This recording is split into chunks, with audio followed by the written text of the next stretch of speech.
Bismillahirrahmanirrahim. How to make a regulated rectifier using 7-8 সিরিজের আইসি দিয়ে। আপনারা জানেন যে কিভাবে ব্রিজ রেকটিফায়ার তৈরি করতে হয়। আমরা দুইটি ডায়োড সার্কিট ডায়াগ্রাম অনুযায়ী আমরা বসালাম। এর আগের ভিডিওগুলোতে সুন্দরভাবে দেয়া আছে কিভাবে ব্রিজ রেকটিফায়ার তৈরি করতে হয়। আপনারা চাইলে সেই ভিডিওগুলো দেখে ব্রিজ রেকটিফায়ারটি তৈরি করবেন। 1K রেজিস্টার আমি বসালাম এবং এখানে একটি এলইডি সংযুক্ত হবে। এলইডির পজিটিভ লেগটির সাথে রেজিস্টরের একটি লেগ লাগবে এবং নেগেটিভটি ক্যাপাসিটরের নেগেটিভের সাথে সংযুক্ত আপনারা দেখতে পাচ্ছেন। এবার ক্যাপাসিটরের নেগেটিভটিকে আমি প্রথম ডায়োড দুইটির নেগেটিভ টার্মিনাল দ্বয়ের সাথে সংযুক্ত করে দিচ্ছি। এবার 9 ভোল্ট এর ক্যাপাসিটরটিকে আমি 18 ভোল্ট দিয়ে ইনপুটে যুক্ত করেছি। আপনারা প্রিভিয়াস ভিডিওগুলো দেখবেন, না হলে কিন্তু ব্রিজ রেকটিফায়ারই তৈরি করতে পারবেন না। তাহলে রেগুলেটেড রেকটিফায়ার কীভাবে তৈরি করবেন। আমি কোথায় ইনপুট দিচ্ছি, কোন কোন ডায়োডে সংযুক্ত করতেছি তা এই ভিডিওর মাধ্যমে দেখানো হয়েছে, আপনারা দেখতে পাচ্ছেন। এবার আমি সাপ্লাই ভোল্টেজ দিলাম,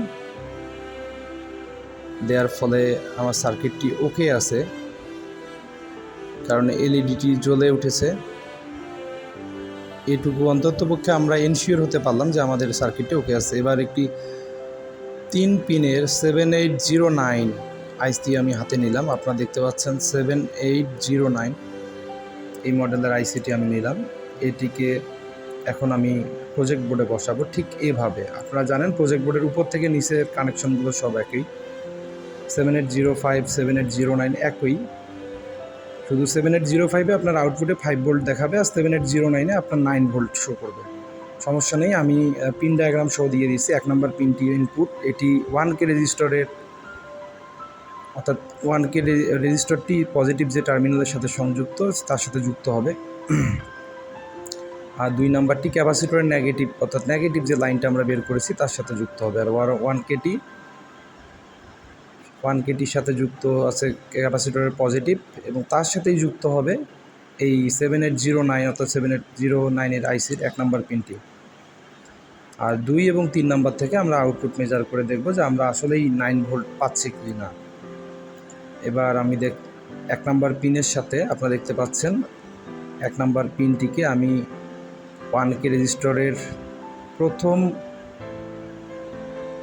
পার্টি যেখানে লেগেছে সেখানে যুক্ত করেছি, অর্থাৎ ক্যাপাসিটরের পজিটিভ যেখান থেকে এসেছে 1 নম্বর পিনটিকে আমি সেখানে তার দিয়ে আমি সংযুক্ত করেছি, এবং 2 নাম্বার আইসির 2 নাম্বার লেগটিকে আমি তার দিয়ে টেনে ক্যাপাসিটরের নেগেটিভ যেখানে সংযুক্ত সেখানে আমি বসিয়ে দিয়েছি। অর্থাৎ 2 নাম্বার পিনটিকে আমি ক্যাপাসিটরের নেগেটিভ প্রান্তের সাথে যুক্ত করেছি। এবার আমি মিটার দিয়ে ভোল্টেজ মেজার করব। শুরুতে মিটারটিকে আমি ঘুরিয়ে, সিলেক্টরটিকে ঘুরিয়ে ডিসি ভোল্টেজের রেঞ্জে রাখবো।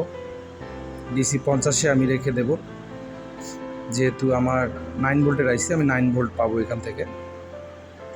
আপনি 10-এ দিয়েও মেজার করতে পারেন। আমি 3 নাম্বার থেকে মিটারের একটি তার বের করে মিটারের পজিটিভ প্রোবকে সেখানে লাগিয়ে দিয়েছি, আর 2 নাম্বারটিকে আমার হাতে রেখে মিটারের কালো প্রোবটি আমার হাতে রেখে আমি 2 নাম্বার আইসিতে ধরেছি এবং আমাকে 9 ভোল্ট শো করতেছে। এবার আমি এটি 10-এর মধ্যে, ডিসি 10-এর মধ্যে আমি রেখে আমি একটু মেজার করে দেখি যে আমার ভোল্ট কত পাচ্ছি। আমি মিটারের কালো প্রোবটিকে 2 নাম্বার আইসিতে লাগালাম।